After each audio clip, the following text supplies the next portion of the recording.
Good morning, guys. Now, I told you that we were going to learn about an inventor this week. For our last week of school, we would learn about one last inventor, and we would have a special challenge to wrap up the school year.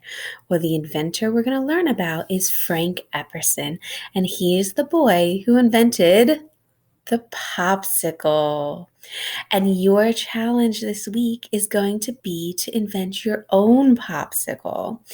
You can work on different flavors, different shapes, all sorts of different things, and invent your own version of the popsicle and see if you can bring it to our class party on Thursday. Okay? So let's learn all about Frank Epperson. This read aloud is called The Boy Who Invented the Popsicle. Now,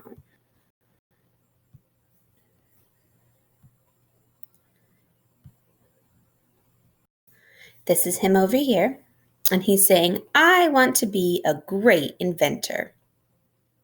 Frank William Epperson knew what he wanted to be when he grew up. And everyone in Frank's family knew too, because in case they forgot, he reminded them often. Right? So what does he want to be when he grows up? What's he saying? I want to be a great inventor. So he's going to be an inventor when he grows up.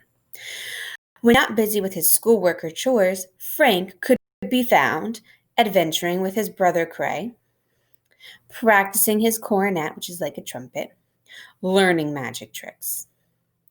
He also pondered important questions. Do goldfish sleep? Do ants have ears? Do woodpeckers get headaches from pecking all day? Remember, when we invent, we start with questions and problems that need solutions. But Frank's favorite pastime was inventing. To invent, Frank knew he had to experiment. So he would go to his laboratory, his back porch, and there he doodled and designed, tinkered and tested, analyzed and scrutinized. So when he's experimenting, he's creating all these inventions, and when you experiment, often it doesn't work the first time, and you keep tinkering with it, keep fixing it, and you keep testing it. By the time Frank was 10 years old, he had already masterminded his first invention, a handcar with 2 handles at twice the speed of a regular one-handled handcar. Frank whizzed down the streets of his neighborhood. See him in his super fast handcar? Hot dog! Frank also experimented with liquids. So this is a fun little experiment that you can do at home.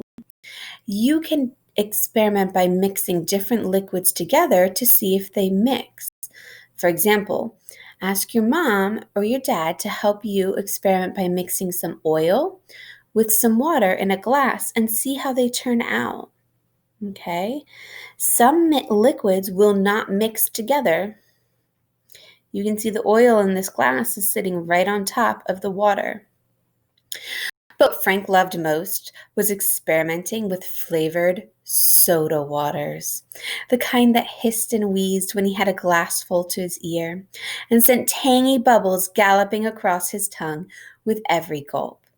Frank had his heart set on inventing the yummiest, most thirst-quenching, lip-smacking soda water drink ever. So off Frank would go to the corner store to buy the flavored soda water powders he needed for his experiments. Often his little brother Cray tagged along. Hi, Big Ep. Hi, Little Ep. Cray was a handy taster for Frank's concoctions. Some of his attempts were unsuccessful. You could say they were even disastrous. But Frank just kept on trying. You can see his little brother spitting out whatever gross concoction he came up with. Here's a recipe for making your own lemon-flavored soda water. And I will send this to your mom and dad, okay? One day, Frank and the other children in his neighborhood decided to build a miniature amusement park. There was a theater, a merry-go-round, and a scenic railway. Frank was assigned the soda water stand, which suited him just fine. He could share his soda water creations with all of his friends. It was around this time that something peculiar happened. The temperature then plunged. This would not have been unusual had Frank lived in Moose Jaw, Saskatchewan, or Pocatello, Idaho, where it could be bitterly cold in winter. But he lived in San Francisco, California, where only rarely did the temperature drop below freezing. So Frank tried another experiment. He left a glass of flavored soda water out overnight. Okay, so where he lives, it doesn't usually snow and get that cold at winter. But this winter, it got really, really, really cold, cold enough to freeze water into ice. So Frank is doing an experiment. He's leaving a glass of soda water outside overnight with a spoon in it. And he goes, I wonder what this drink will taste like frozen. Okay. When he woke the next morning, Frank ran his back porch to discover his soda water had frozen solid. He could no longer sip it. He had to lick it like a lollipop. Frank had invented a frozen drink on a stick. You can see it looks just like a popsicle there. As he grew older, Frank's invention did not melt from his memory. He just tucked it away in the corner of his mind, and there it stayed while he and his sweetheart, Mary Frances, began raising their gaggle of children. So here's Frank all grown up, and he got married, and he had a bunch of his own kids. But when Frank noticed more and more people eating chocolate-covered ice cream bars, off he went to his laboratory, now his garage, to experiment. Could I make money with my frozen drink invention? What if I used fruit juices? Frank found a way to make his drinks on a stick, to make many of his drinks on a stick at the same time, with test tubes to mold them, wooden sticks to hold them, and a cool way to freeze them. Frank's drinks on a stick For Frank's drinks on a stick to freeze, they had to be cold, very cold, colder than 32 degrees Fahrenheit, the freezing point of water. Why? Because their ingredients like sugar and flavoring lower their freezing point. So what did Frank do? He put a freezing box that held dozens of test tubes suspended in a mixture of crushed ice and salt. Frank knew that salt lowered the freezing point of the water, and that salty water froze at a much lower temperature than plain tap water. The salt and ice mixture would be colder than 32 degrees Fahrenheit. Okay, so he knew what he needed, the science that he needed to make his popsicles freeze, and he built a really cool box that held all the ice and salt that he needed to freeze his popsicles in, just like your freezer at home. He put that in there so that he could freeze a whole bunch of popsicles at one time.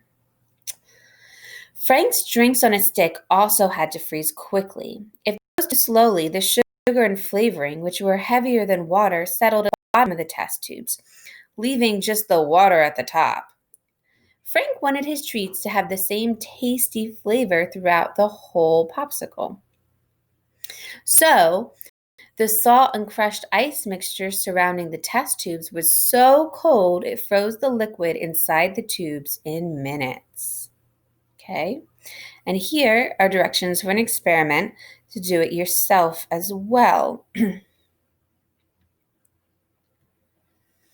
Frank named his invention the Epsicle and began selling it for a nickel at county fairs and beaches.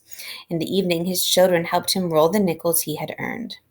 Frank had a clever way to encourage shop owners to sell his frozen treats. For several weeks in a row, he sent one of his children into a store to buy an Epsicle. Each week, the shop owner had to tell a different child that Epsicles were not sold in the store.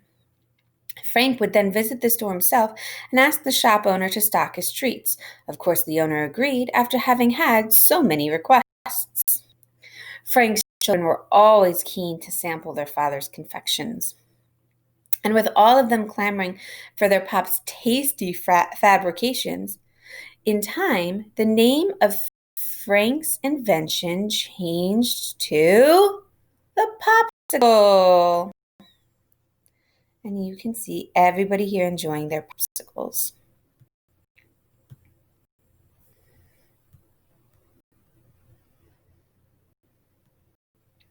All right, so guys, your challenge is to invent popsicles this week, okay? So I will send your parents some different recipe ideas, some different experiments from this book, and recipes from this book as well, and have fun. I can't wait to see what you guys come up with.